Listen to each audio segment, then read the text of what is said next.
प्रदेश की स्थिति बहुत खराब है।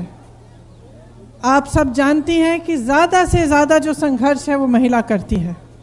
कुछ समय पहले, कुछ दिनों पहले ही मैं ललितपुर गई थी। मैं इसलिए गई क्योंकि मैंने सुना कि 2 किसानों ने खाद की लाइन में खड़े खड़े अपना दम तोड़ा है और 2 किसानों ने आत्महत्या की थी। तो मैं उनके घर गई। तो उनकी एक बेटी थी, बीवी थी, माताजी थी। कुछ नहीं था उनके पास, कर्ज में डूबे हुए थे।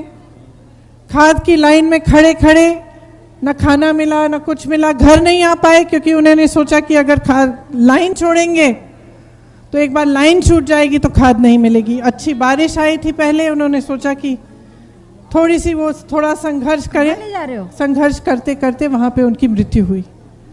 जब मैं उनकी बेटी से मिली, उनकी बीवी से मिली, तो घर लौटते वक्त मैंने सोचा कि जो भी हो, सबसे ज़्यादा मुश्किल तो महिला पे ही होती है। अब वो माँ, वो बेटी अकेली अकेली क्या करे। जो कमाने वाला था वो रहा नहीं, घर में और कोई कमा नहीं रहा था। इसी तरह से चाहे कोई भी समस्या हो सामाजिक, उसका पूरा बोझ महिला उठाती है। आप सब अपने घरों में महंगाई का बोझ उठा रही हैं। 250 रुपए की सरसों का तेल मिल रहा है आपको। सरकार कहती है 1 सिलेंडर पकड़ा दो, 1 मुफ्त का सिलेंडर दे दिया और सोचती है कि अपना काम ही खत्म हो गया है। आप उस सिलेंडर को भरवा नहीं पा रहे हैं। नया सिलेंडर 1000 रुपए का मिल रहा है। सरकार ने ये सोच रखा है कि महिलाओं के लिए ये तोहफे देकर सब काम पूरा हो जाएगा। आपकी शक्ति पहचानना नहीं चाह रही है सरकार, आपको आगे बढ़ाना नहीं चाह रही है। जब महिला आगे बढ़ना चाहती है तो तरह तरह की समस्याएं उसके सामने आती हैं। आप सब ने देखा होगा, यहाँ जो अधिवक्ता बहन थी जो बात कर रही होगी, कितना संघर्ष किया होगा आपने यहाँ तक पहुँचने के लिए, जिस तरह से आपने किया है। और जिस तरह से जो लड़की जो अभी डॉक्टर शिक्षा कर रही है डॉक्टर बनने के लिए, वो भी कह रही थी क्या संघर्ष था उसका कि यहाँ पे मेडिकल कॉलेज नहीं है, उसको कहीं और जाना पड़ा। एक बहुत बड़े संघर्ष होते हैं महिलाओं के लिए, जिनको आप सब झेल रही हैं, आप सब कर रही हैं। यहाँ आपके क्षेत्र में पानी की व्यवस्था नहीं है। एक नल से 10-10 लोग पानी ले रहे हैं। 10-10 परिवार एक नल पर निर्भर हैं। उद्योगों का अभाव है। रोजगार नहीं मिलते। कोरोना के समय आप सबने देखा, जब लॉकडाउन हुआ तो जितने भी यहाँ से प्रवासी परिवार थे, कितना संघर्ष करके वापस आए। सरकार ने उस समय मदद नहीं की। उस समय कोई बसें नहीं लाए आपके लिए। 19 तारीख को मोदी जी यहाँ भाषण देने आ रहे हैं, कल से बसें तैयार हो रही हैं। तो जो आपकी समस्याएं हैं उनको हल करने के लिए आप कैसे काम करेंगे? देखिए, ये आपको बहुत अच्छी तरह से समझना पड़ेगा कि आपके लिए कोई और संघर्ष नहीं करेगा। महिला का संघर्ष उसका अपना संघर्ष होता है। उसे अपनी शक्ति पहचाननी पड़ती है और अपनी शक्ति के बल पर उसे संघर्ष करना पड़ता है और लड़ना पड़ता है। अब मैं क्यों कह रही हूं कि 40% महिलाओं को राजनीति में आना चाहिए और इस विधानसभा के चुनाव में खड़ा होना चाहिए? क्यों कह रही हूं? क्योंकि जब तक महिलाएं आपकी तरह राजनीति में नहीं आएंगी, जब तक आगे नहीं बढ़ेंगी, जब तक आपके यहाँ से विधानसभा की विधायिका नहीं होगी, तब तक आपके लिए आपके पक्ष में नीतियां कैसे बनेगी? एक महिला समझ सकती है, चाहे कहीं से भी हो, चाहे कितनी भी सक्षम हो, वो समझती है कि चाहे आप कुछ भी करें, आप काम करेंगी, बाहर जाएंगी, घर पर आकर आपको घर की जिम्मेदारी लेनी पड़ेगी। अगर आशा बहुएं काम करती हैं, आंगनबाड़ी की महिलाएं काम करती हैं, तो वो काम करने के बाद भी घर की जिम्मेदारी, बच्चों की जिम्मेदारी, कौन क्या खाएगा, कैसे है, सब लोग ठीक हैं, वो उसकी जिम्मेदारी फिर भी बनती है। इसीलिए एक महिला ही एक महिला के लिए नीतियां बना सकती है, क्योंकि वो समझ सकती है कि महिला किस तरह से संघर्ष कर रही है। जब तक महिलाओं की पूरी भागीदारी राजनीति में नहीं होगी, हम अगर आधी आबादी हैं तो कम से कम आधी हमारी भागीदारी होनी चाहिए। जो 40% की भागीदारी हमने कही है वो एक शुरुआत है। हम चाहते हैं कि आगे बढ़कर जो लोकसभा का चुनाव है उसमें आधी महिलाएं लड़ें, ताकि आप सबकी आवाज़ आगे आए। क्योंकि जब तक हम खुद समाज को बदलने का नहीं ठानेंगे, हम खुद जिम्मेदारी नहीं लेंगे, तो कोई नहीं करेगा। बहुत इंतज़ार हो गया है। कवि ने भी कहा था, आपने सुना होगा, सुनो द्रौपदी शस्त्र उठा लो, अब गोविंद न आएंगे। सुनो द्रौपदी शस्त्र उठा लो, अब गोविंद न आएंगे।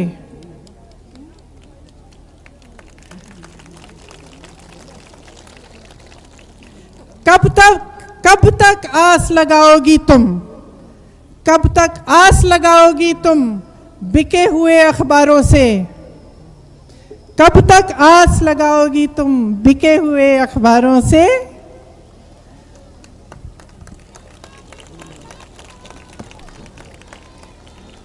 क्या मतलब है इसका?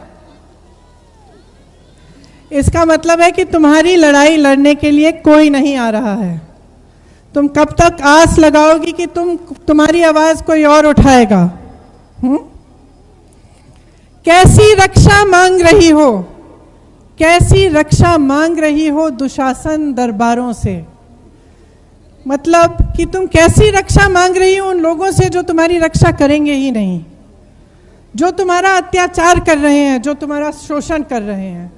आपने देखा, आशा बहुएं मेरे पास आई थी लखनऊ में कुछ दिनों पहले। उसमें से एक महिला को इतनी बुरी तरह पीटा पुलिस ने, सरकार ने, प्रशासन ने। क्यों? क्योंकि उसने ये हिम्मत कर ली कि उसने पूछा कि तुम मुझे उठा के क्यों ले जा रहे हो। वो मुख्यमंत्री जी की सभा में आई थी, एक अपनी मांगों को लेकर आई थी, सिर्फ अपनी मांगों को उठा रही थी, अपनी आवाज़ उठा रही थी। वहाँ आई, पुलिस ने कहा तुम्हें हम गिरफ्तार कर लेंगे। उसने सिर्फ ये कहा कि क्यों गिरफ्तार कर रहे हो, किस आधार पर तुम उठा के ले जाओगे मुझे। और उसको इतनी बुरी तरह से पीटा कि उसके हाथ टूट गए थे, उसके चेहरे पे चेहरा एकदम सूजा हुआ था, लाल था। उसने यहाँ पे चोटें दिखाई, यहाँ चोटें दिखाई। तो जब मेरे से बात कर रही थी, वो मुझे बता रही थी कि जैसे आपने आंगनबाड़ी बहनों के लिए कहा, आपका अभी तक मानदेय बढ़ाया नहीं गया है। वो सिर्फ अपने मानदेय को बढ़ाने के लिए अपनी आवाज़ उठा रही थी। वो कह रही थी कि जब से कुछ सालों से जब वो काम करने के लिए जाती भी हैं तो उनसे, जैसे उनको अगर कुछ मिलता है काम करने के लिए, किसी की डिलीवरी हो गई, उसमें से भी उसको उन्हें घूस देनी पड़ती है, थोड़ा पैसा उसमें से भी निकाला जाता है। तो जब आपका शोषण किया जा रहा है, आप पर अत्याचार किया जा रहा है, तो आप उन्हीं लोगों से क्या अपना हक मांगेंगे तो आपको हक मिलेगा? नहीं मिल सकता ना। जो आपको, जब आप अपनी आवाज़ उठाते हैं, आपको पीटने वालों से आप हक मांगेंगे तो आपको अपना हक मिलेगा? नहीं मिल सकता। तो इसी तरह से आपको अपने हक के लिए लड़ना पड़ेगा, तो खुद लड़ना पड़ेगा। आप ठहरिए मत, उन लोगों से मत मांगिए जो आपका शोषण करते हैं, आपका अत्याचार करते हैं। लड़की हूँ, लड़ सकती हूँ का मतलब ये नहीं है कि आप घर पे जाके पति से लड़ें। वो मत करना नहीं तो सब पति मुझसे नाराज हो जाएंगे। इसका मतलब है कि आप अपनी आवाज़ उठाइए, अपनी जो समस्याएं उनको सुलझाने के लिए खुद खड़े हो जाइए। जैसे ये मजबूत महिलाएं सब जगह, जो ये मेरे से मिलने आई आशा बहू, कितनी मजबूत महिला है कि पुलिस के सामने खड़ी हो गई, इतना पीटा उसको, फिर भी वो मेरे साथ जब बात कर रही थी कह रही थी मैं लड़ूंगी दीदी। तो इसी तरह से आप सबको लड़ना है। और मैं यहाँ आप सबसे इसलिए बात करने आई हूँ क्योंकि मैं कहने आई हूँ कि देखिए, अपना मन बना लीजिए। आप आधी आबादी हैं, हर 2 जनों में से एक हैं, तो एकजुट होकर राजनीति में आप अपना हक क्यों नहीं मांग रहे हो? जो सरकार आपके लिए कुछ कर ही नहीं रही है, उसको आगे क्यों बढ़ा रहे हो? जब वोट देने का समय आता है, महिला खड़ी है, आंख बंद करके महिला को वोट दो, एकदम आंख बंद करके, सोचो भी मत, क्योंकि वो महिला तुम्हारे लिए खड़ी रहेगी, वो महिला तुम्हारे लिए संघर्ष करेगी, तुम्हारी लड़ाई लड़ेगी, क्योंकि वो तुम्हारी तरह महिला है, बहन है तुम्हारी। तो राजनीति में आपकी भागीदारी अब सुनिश्चित है। जो पहल कांग्रेस पार्टी ने की है उसको कभी कोई रिवर्स नहीं कर सकता, उसका अंत नहीं हो सकता।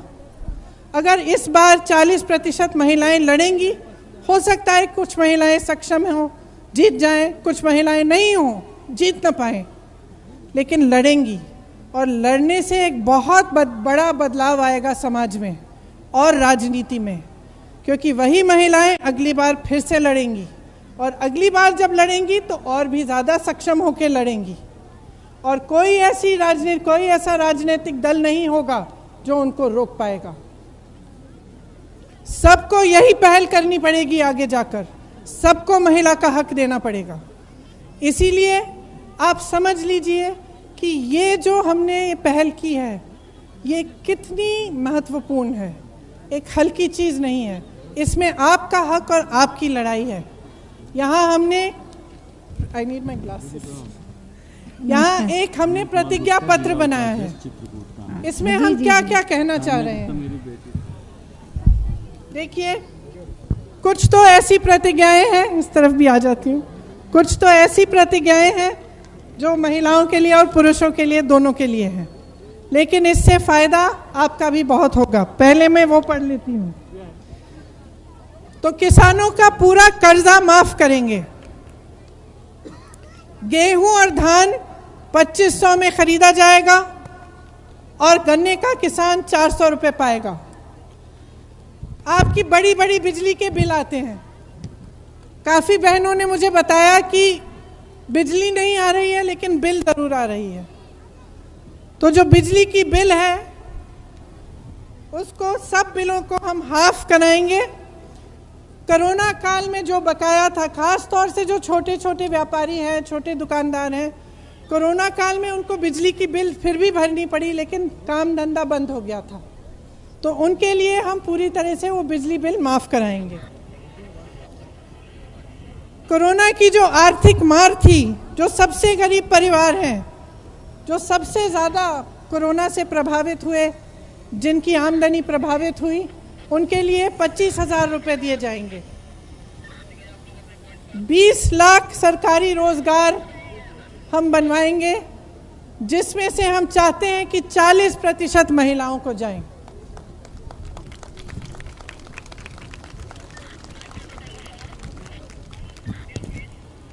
कोई भी बीमारी हो आपको, तो कम से कम 10 लाख तक आपको मुफ्त इलाज दिया जाएगा सरकार द्वारा, चाहे कोई भी बीमारी हो। जो छात्राएं बैठी हैं उनको मालूम है कि क्या है हमारी प्रतिज्ञा उनके लिए। तो किस लिए कहा है हमने कि आपको स्मार्टफोन दिया जाएगा? पढ़ने के लिए और सक्षम बनाने के लिए। आपको आजकल इतने सारी ऑनलाइन कोर्सेज, ऑनलाइन पढ़ाइयाँ होती हैं, उसके लिए, और उसके साथ साथ आपकी सुरक्षा के लिए भी, क्योंकि जब आपके पास मोबाइल फ़ोन है हाथ में, तो कोई समस्या आए आप एकदम फ़ोन कर सकती हैं अपने घर पर, या कोई मदद करने के लिए आ सकता है। इसी तरह से जो स्कूटी की प्रतिज्ञा है, अच्छी लगी मुझे भी अच्छी लगी बहुत। तो जो स्कूटी देने की प्रतिज्ञा है, इससे आप, जैसे आपने कहा कि पढ़ाई करने के लिए आपको दूर जाना पड़ा था, उससे बहुत सुविधा होगी। महिलाओं के लिए सरकारी बसों में जितनी भी यात्राएं सब मुफ्त होंगी, सब फ्री यात्राएं होंगी। अच्छा, सरकारी पदों में जो पहले से आरक्षण के प्रावधान हैं, उनके अंडर महिलाओं के लिए 40% होगा।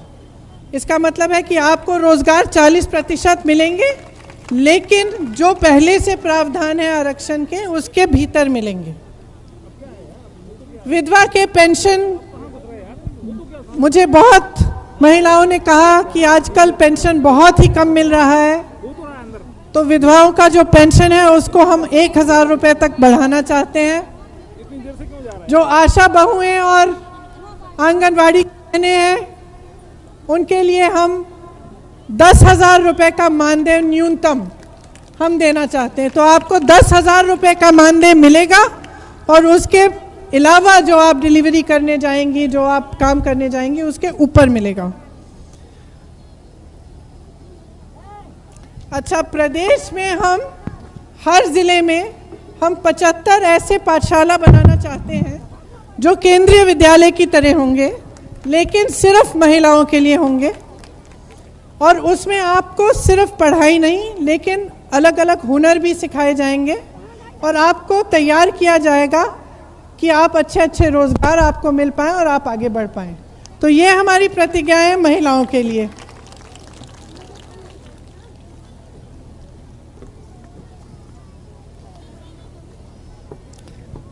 तो देखिए,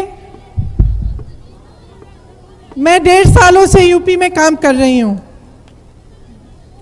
आपकी तरह मुझे बहुत सारी बहनें बेटियां मिलती हैं। मैंने बहनें और बेटियां कहा, लेकिन मैं हमेशा कहती हूँ कि हम पहले लड़की हैं, हम पहले महिला हैं। और आप सब संघर्ष कर रही हैं। मैं चाहती हूँ कि आपके संघर्ष में मैं शामिल हूँ और आपकी आवाज़ मैं उठाऊँ। मैं चाहती हूँ कि एकजुट बनकर हम इस प्रदेश को बदलें, इस समाज को बदलें और हम इस यहाँ की राजनीति को बदलें। राजनीति में आजकल बहुत क्रूरता है, हिंसा है। आपने देखा होगा लखीमपुर खीरी में क्या हुआ। एक बड़े मंत्री के बेटे ने अपनी जीप के पहियों के नीचे 6 किसानों को कुचल दिया। और आपने क्या देखा कि सरकार ने किसानों की मदद करने के बजाय जिसने ये अत्याचार किया उसकी मदद की। आज भी वही मंत्री प्रधानमंत्री जी के मंच पे खड़े रहते हैं। तो जो हिंसा है राजनीति में, उसको ख़त्म करने के लिए महिलाओं की बहुत ज़रूरत है। महिलाएं हम जैसे बच्चों को पालते हैं, हम में करुणा होती है, सिर्फ अपने बच्चों का ध्यान नहीं रखते, किसी और के बच्चे की किसी कोई समस्या हो, बीमार हो, हम मदद करते हैं। ये जो करुणा का भाव है, सबको मदद करने का भाव, सबको आगे बढ़ाने का भाव, ये महिला में ज़्यादा होता है। इसीलिए ये करुणा भाव राजनीति में लाने के लिए, महिलाओं को सक्षम बनाने के लिए और राजनीति में जो हिंसा है, क्रूरता, उसको दूर करने के लिए, महिलाओं पे जितने अत्याचार हैं उनको ख़त्म करने के लिए ये बहुत बहुत ज़रूरी है कि आप सब यहाँ से घर जाकर भी जितनी भी आपकी बहनें हैं, सहेलियाँ हैं, आपकी बेटी हैं, सबको समझाइए कि महिलाओं को मजबूत करना है। इस चुनाव में जहाँ जहाँ महिला खड़ी होगी वहाँ वहाँ आप उनको मजबूत बनाइए, उनके संघर्ष में शामिल होइए, ताकि हम राजनीति को बदलें, समाज को बदलें और पूरे देश को बदल पाए। आप सबको बहुत बहुत धन्यवाद। खूब इंतज़ार किया आपने यहाँ मेरे लिए, और अब गर्मी भी हो रही है, आप शायद घर जाना चाहेंगी। धन्यवाद। जय हिंद।